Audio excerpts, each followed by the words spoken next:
আসসালামু আলাইকুম। আজকে আমরা দুইটা বিষয় শিখব। এক নম্বর হচ্ছে প্রি হ্যান্ড রাইটিং, দুই নম্বর বিষয় হচ্ছে ট্রান্সলেশন, অর্থাৎ কিভাবে ট্রান্সলেশন করতে হয়, আবার ওইটা প্রি হ্যান্ড রাইটিং আকারে। ঠিক আছে? সো আমরা ছোট ছোট সেন্টেন্স লিখেছি, এইগুলো যদি আমরা একটার পর একটা সাজিয়ে দেই বাংলায়, তখন কিন্তু সেটা প্রি হ্যান্ড রাইটিং হয়ে যায়, আবার এটি ট্রান্সলেশনও হয়। তো দেখে ছোট ছোট ট্রান্সলেশন মনে হইলো, হঠাৎ যখন আমাদেরকে করতে দেওয়া হয় আমরা তখন ওইটা পারি না। আজকে আমরা শিখবো যে কিভাবে আমরা এই ট্রান্সলেশন গুলো সহজে করতে পারি।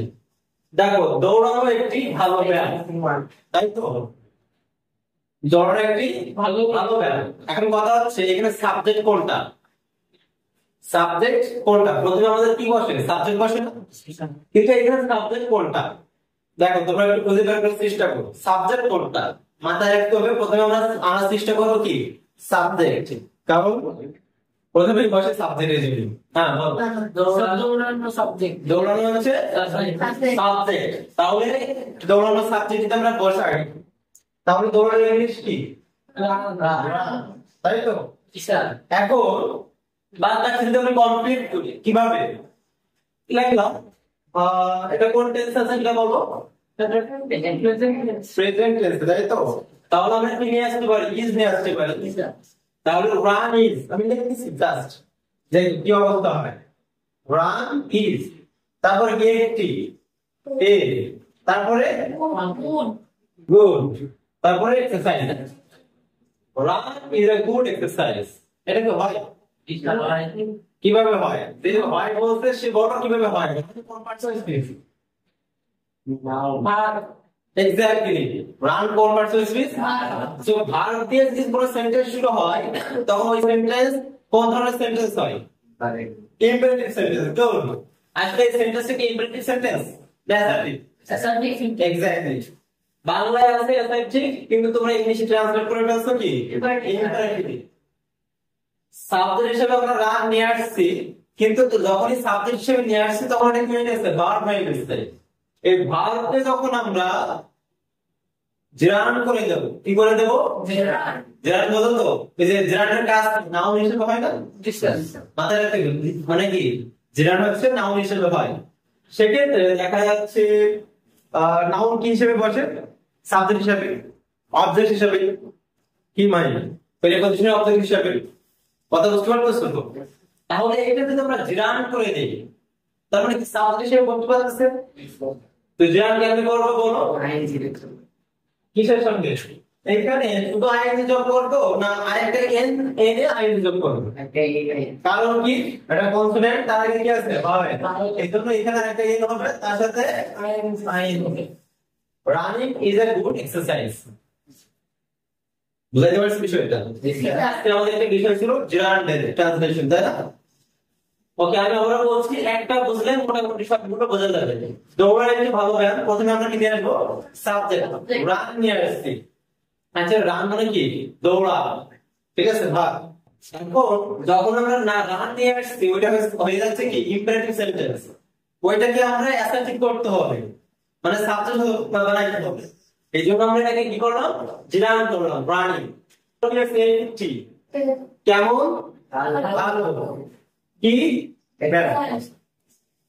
তাহলে running is a good exercise.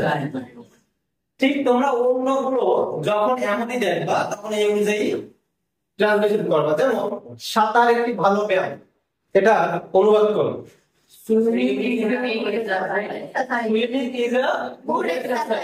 এখন তুমি যদি বলো swimming is a good exercise, যে ইংলিশ ব্যাকরণ বোঝে না ভালো, সে কিন্তু এটা অ্যাকসেপ্ট করতেই পারে, তাই না? সুইমিং মানে সাঁতার।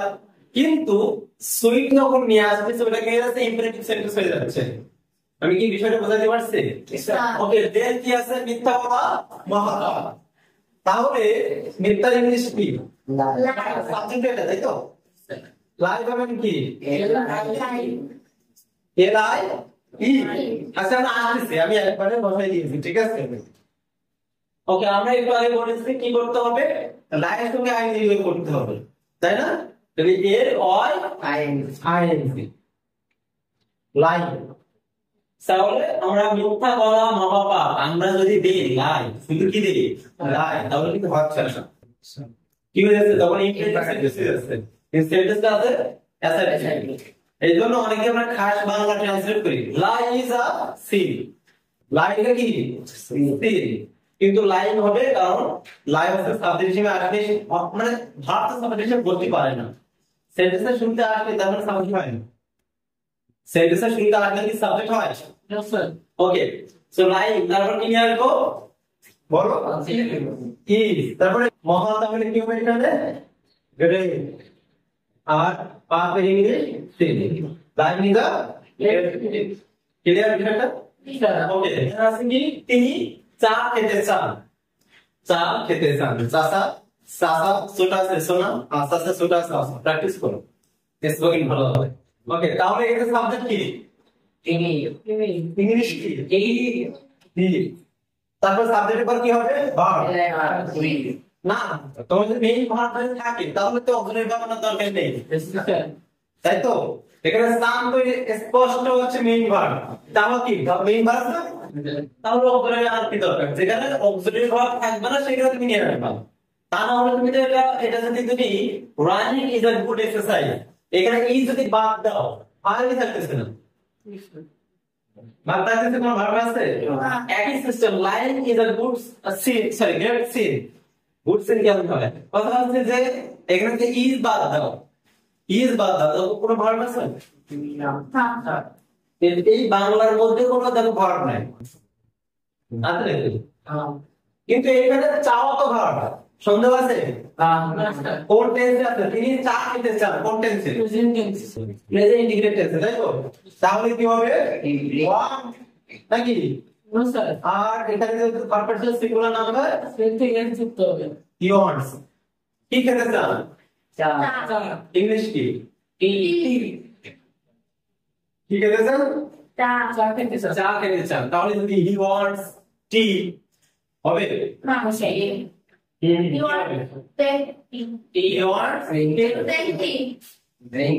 আচ্ছা টু টেক টি। এখন প্রশ্ন হচ্ছে যে স্যার এখানে টু কেন আসলো, তারপর টেক তো আমরা জানি তাই তো, দেওয়া বা খাওয়া, মানে এখানে সরাসরি খাওয়া ইংলিশ আসলে ইট হয় না, এখানে চা আসলে খাওয়া যায় না, চা কি খাওয়া যায়? পান করতে হয়, এখন খাইতে গেলে কোনো জিনিস কি করতে হয় সেটা শিখাইতে হয়। সেই হি অলরেডি টেক টি, এখন কথা টু কেন দিলাম? টু ছাড়া ভালো করে বলবো টু কেন দিলাম, যে টু ছাড়া তুমি জাস্ট এই সেন্টেন্সটা লেখো হি ওয়ান্টস টেক টি, তাহলে ওয়ান্টস একটা ভার্ব টেক একটা কি ভার্ব, দুইটা মেইন ভার্ব, দুইটা কি ভার্ব মেইন ভার্ব, আর সিম্পল সেন্টেন্সে আসলে দুইটা মেইন ভার্ব পাশাপাশি বসে না, তোমরা শিখেছো না যে সিম্পল সেন্টেন্সে রাইট ফর্ম ভার্ব শিখেছো, যে সিম্পল সেন্টেন্সে দুইটা ভার্ব যখন হয় পরের ভার্বটা কি হয় আইএনজি হয় অথবা টু প্লাস বিয়ং হয়, যে কোনো একটা হয়, কথা বুঝাইতে পারছি? সো এই অনুযায়ী পর একটা সিম্পল সেন্টেন্স এই অনুযায়ী এখানে কি হয়েছে টু টেক হয়েছে, তোমরা চাইলে বাকিতে আইএনজি দিয়েও কি করতে পারবা কমপ্লিট করতে পারবা। He wants taking it. Sorry lunch এটা কি চেয়ার চেয়ার, তাই এটা ইংলিশ কি ইট, কোন টেন্সে আছে? ইজ মানে ইজ কিন্তু মেইন ভার্ব, তাই না? ওখানে কি নাই মেইন ভার্ব নাই, অক্সিলারি ভার্ব তখন কি হয়েছে মেইন ভার্ব। সো আমি যেটা বলছিলাম ইট ইজ, তারপর ইট ইজ কি, এটা কি এটা কি নিয়ে কি ধান আছে, তো ধানের ইংলিশ কি ব্রোকেন না ব্রেক? হ্যাঁ ব্রেক মানে ভাঙা, কিন্তু এখানে কেন ব্রোকেন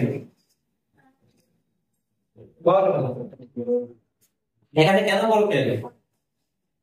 কারণ এটা আসলে নিজে নিজে ভাঙেনি, একা একা ভাঙছে না, নিজে নিজে ভাঙছে, কেউ তাকে ভাঙছে, তার মানে সেন্টেন্সটা আছে প্যাসিভ আছে, কিসে আছে প্যাসিভ আছে, এজন্য আমরা ভয়েস টেন্স মানে প্যাসিভ আকারে লিখতে হবে। জেনারেলি তোমরা শিখেছো যে অক্সিলারি বা মেইন ভার্ব যেটা আছে যাই হোক একাডেমিক এর পরে ভিত্তি হয় না, হয় নাকি?